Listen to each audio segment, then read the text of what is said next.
Hello everyone, this is the second part for the chapter Matter and Our Surroundings. In this chapter, we'll cover the topic Can matter change its state? Obviously, the answer to this question is yes, and there are two ways how a matter can change its state. The two ways are that first one is the effect of change of temperature, and the second is effect of change of pressure. Right? Moving towards this topic, first of all, we need to understand different terms. Two of them is melting point and boiling point.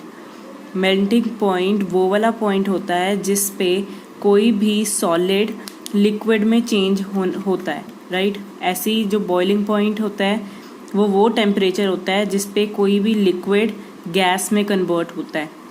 इस definition में at atmospheric pressure, दोनों ही definition के लिए इसमें ये 3 words लिखना बहुत ज़रूरी है, अदरवाइज मार्क्स भी कट किए जाते हैं. मूविंग टू दी टॉपिक, इसमें हमें उन्होंने फर्स्ट जो चीज़ बताई है वो है effect of change of temperature. इसका मतलब जब टेम्परेचर डिफरेंस आता है तो जो मैटर है वो अपनी स्टेट को चेंज कर देता है. आइदर जो सॉलिड है वो जो सॉलिड है वो लिक्विड बन जाता है, जो लिक्विड है वो गैस बन जाता है, right. In your book the melting point of ice is given, you need to learn that. Sometimes they can ask. Also the other thing given is fusion. Fusion का मतलब होता है मेल्टिंग, राइट. मेल्टिंग का other name है fusion. Book में एक question given है, when a solid melts its temperature remains the same, so where does the heat energy go. Question का मतलब है कि जब हम किसी सॉलिड को मेल्ट करते हैं, अगर मेल्टिंग हो रही है दैट मीन्स हम उसे हीट प्रोवाइड कर रहे हैं, ठीक है, उसकी हीटिंग करके मेल्टिंग कर रहे हैं. तो जो वो हीट हम उसे दे रहे हैं वो हीट जा कहाँ रही है, जबकि हमारा टेम्परेचर तो वही रह रहा है जो पहले था.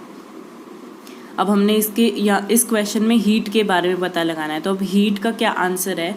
इसका आंसर ये है कि जो वो हीट है वो हमें पता है जो सॉलिड जब अपनी स्टेट चेंज करेगा तो जो सॉलिड होता है उसमें उसके पार्टिकल्स में फोर्स ऑफ अट्रैक्शन बहुत ज़्यादा होती है. तो जो हीट हम उसे सप्लाई कर रहे हैं उसको मेल्ट करने के लिए, जो वो हीट है उसका काम यही है कि वो उस फोर्स ऑफ अट्रैक्शन को तोड़ेगी ताकि जो सॉलिड है वो अपनी स्टेट को चेंज करके लिक्विड में आ जाए, राइट.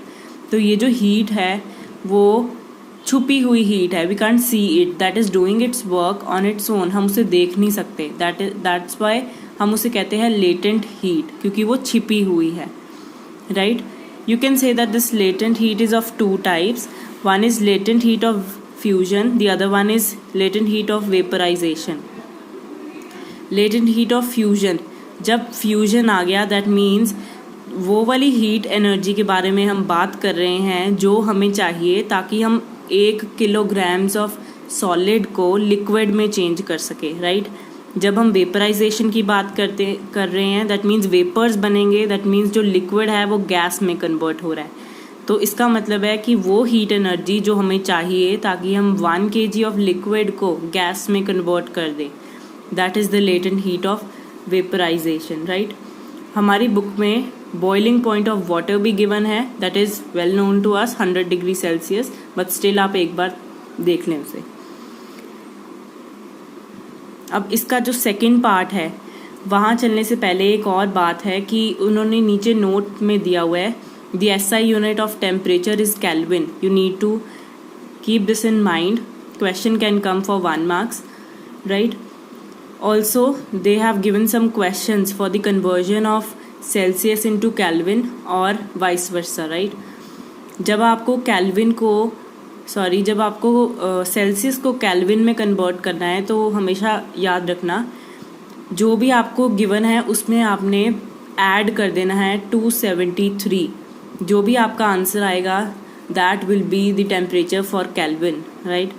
अगर आपको केल्विन को सेल्सियस में कन्वर्ट करना है तो आपने केल्विन जो दिया हुआ है ना उसमें से माइनस कर देना है 273.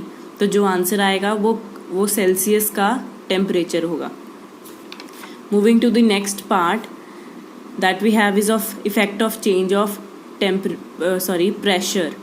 अब जब प्रेशर की बात कर रहे हैं तो इसमें हमारे पास उन्होंने फिगर 1.8 दिया है जिसमें हमें पता चलता है कि वो जब कंप्रेस कर रहे हैं गैसेस को, बिकॉज गैसेस में बहुत ज़्यादा पार्टिकल्स में स्पेस होती है, तो जब गैस को कंप्रेस किया तो वो लिक्विड बन गई, राइट। जब लिक्विड को कंप्रेस किया तो वो टाइप ऑफ सॉलिड बन गया। उसी के नीचे आपको दिया हुआ है by applying pressure the particles of matter can be brought close together and their state thus can be change, right. इसी का ही एक एग्जाम्पल उन्होंने दिया है, solid carbon dioxide that we call as dry ice, yes, that is store under high pressure. तो जब अगर उसके टेम्परेचर में 1 एटमॉस्फेयर का भी डिफरेंस आ जाता है तो वो अपनी स्टेट बदल लेता है, right. So this is the effect of pressure. और हमें figure 1.9 let's look at it once.